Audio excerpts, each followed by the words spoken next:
Welcome to All About Money on HKIBC. I am Chloe Fong. The Hong Kong Palace Museum has just opened this week to celebrate the 25th anniversary of the city's return to Chinese rule. The latest attraction at the West Kowloon Cultural District houses over 900 antiques and art pieces on loan from the Forbidden City. While tickets are selling fast, the museum might not break even because of high insurance premium and operating costs. My guest today is the museum's chairman, Bernard Chen, a well-known business leader in Hong Kong. We'll talk more on how to achieve the museum's long-term financial viability amid the COVID-imposed economic downturns. Thank you for coming onto the show, Mr. Chen. Hi, Doug. And first of all, a big congratulations on the opening of the Hong Kong Palace Museum. It's been 5 years since the idea was first conceived. And as a chairman of the museum, if we are to get some tips from you, I'm wondering what would be the top 3 must-see artifacts would you recommend to Hong Kong residents?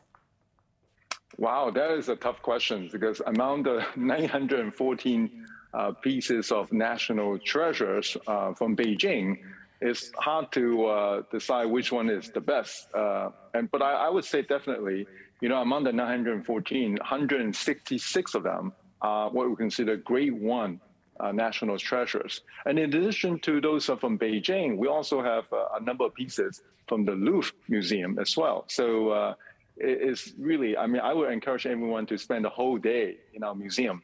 Now, but if you really have to ask me, then I would say go to Gallery 3 because there's one piece there that I would think is probably, I would consider one of the the one that must see is it's like a headrest with the shape of a reclining boy. That particular piece is only going to be in Hong Kong for 3 months only. So I would encourage you to go and see now before it's too late. Now, I would also recommend you to go to Gallery 5 and 6 because in those 2 galleries, you're going to see Hong Kong artists together with the national treasures. It's a dialogue between the new and old. It's very unique. It's really Hong Kong. So I would also say that this is something that you would not be expecting at all. So I would encourage you to go and see it as well. All right, that's a lot to see. Then we will take note of that as well. And also, it said that the Hong Kong Palace Museum is not a branch of its Beijing's counterpart. So if it's not a branch, then how would you view the relationship between the two? Yes, we are definitely a very good partners and very close partners with the Beijing Palace Museum. Not to mention that most of the artifacts is on loan from Beijing, but we work closely with them in partnerships. In fact, in this particular exhibitions, not only they send over 900 pieces of artifacts, but many of their colleagues, curator from Beijing Palace Museum, has been sent to Hong Kong to help us in preparation for this museum opening. So they are very close to in partnership with us.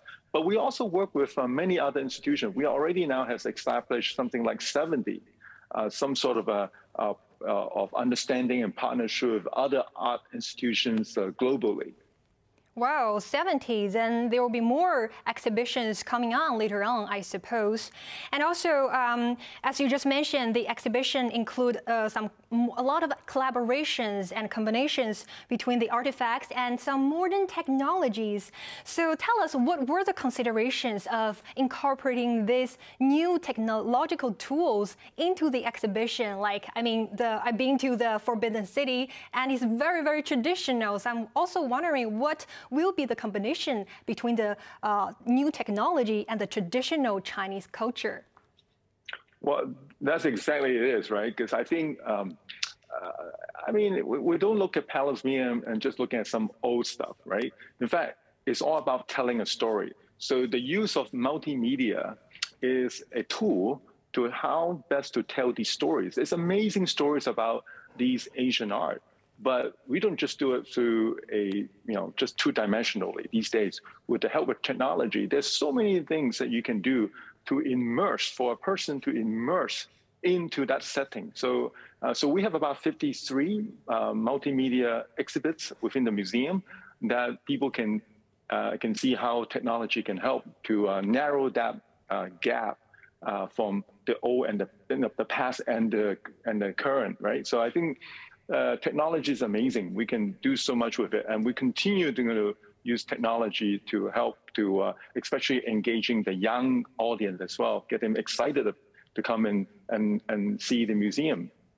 Right. I know that there are some collaborations between the museum and some local artists, and we've seen some digital arts being placed, for example, some about the horses.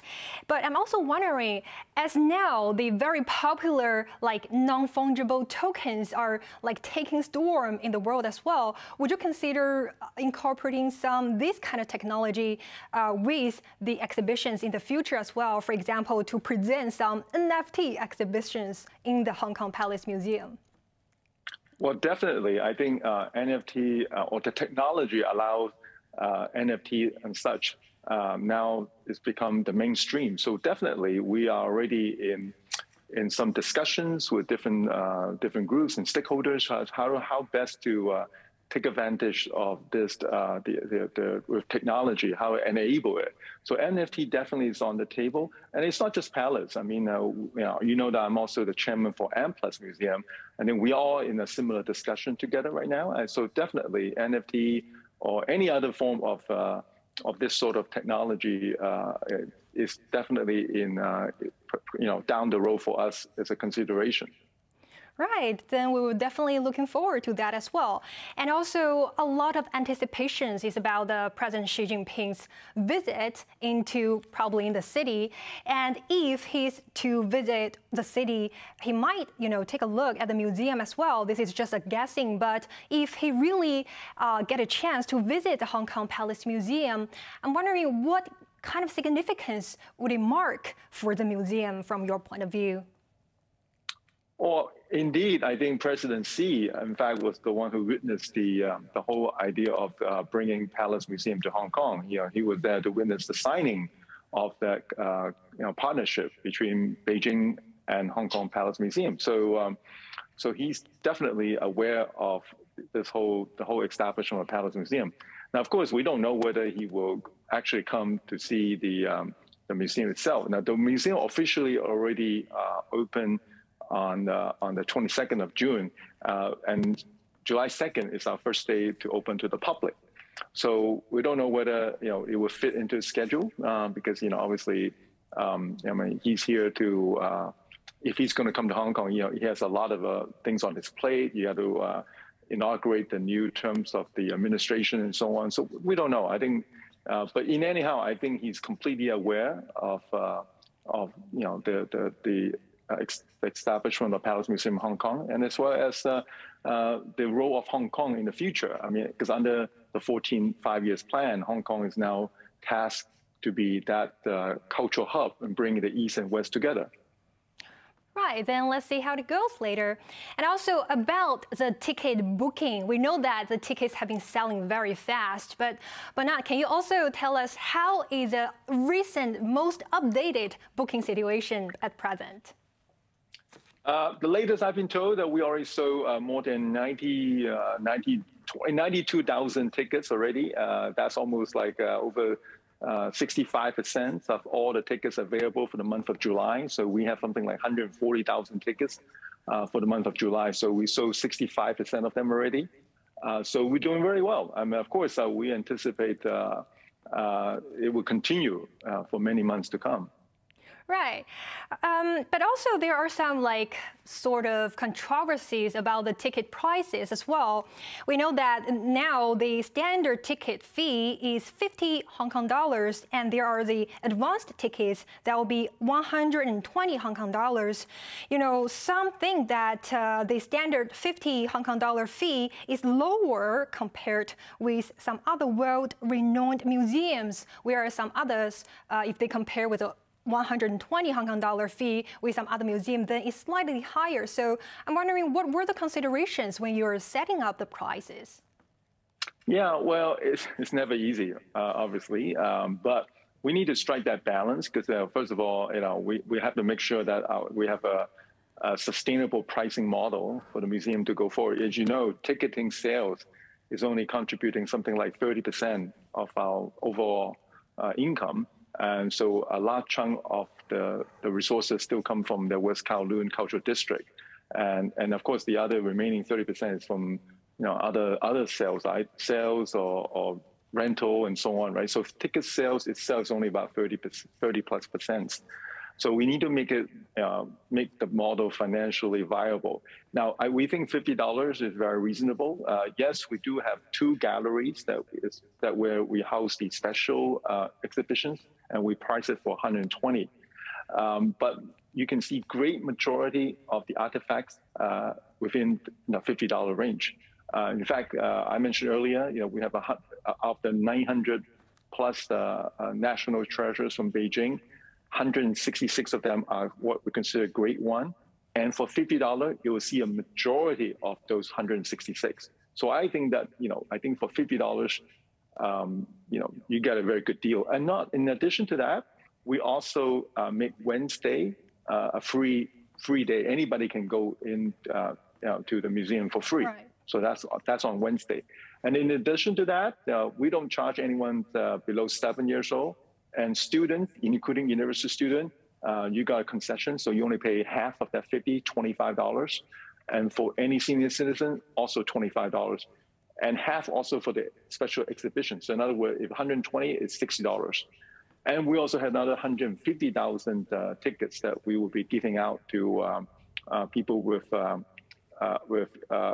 deprived income groups of families. So there's another 150,000 free tickets. So we think the pricing model is fair, and also yet reasonable for us to sustain our financial model.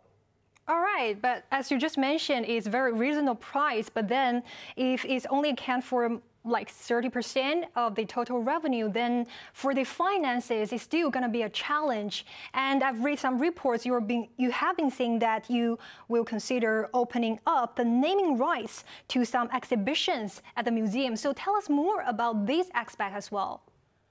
Yeah, I just want to be very clear that so-called naming right is not the naming right for our facility. So we are not considering any naming right for the exhibition hall or the building. No, none of those are for sale. So the sort of naming right we're talking about is specific exhibition itself. We can definitely easily find a commercial sponsors to sponsor one particular exhibitions, right? So it's very time-based exhibitions only.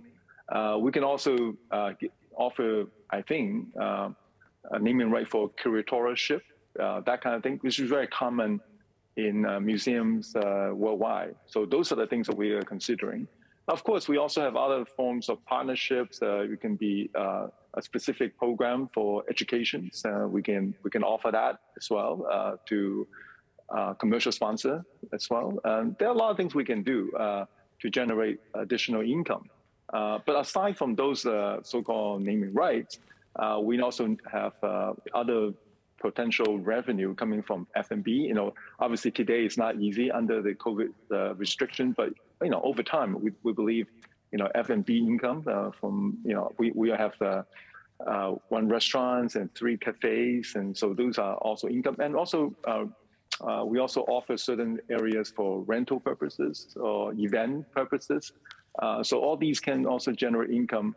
And of course, last but not least, perhaps Hong Kong Palace Museum brand products that we plan to launch in a later time. Right, we can talk more about that later on. Thank you very much for your thoughts, Bernard. Let's take a short break. Coming up next, we'll talk more about the museum's finances as well as the city's cultural sector development. Do stay tuned.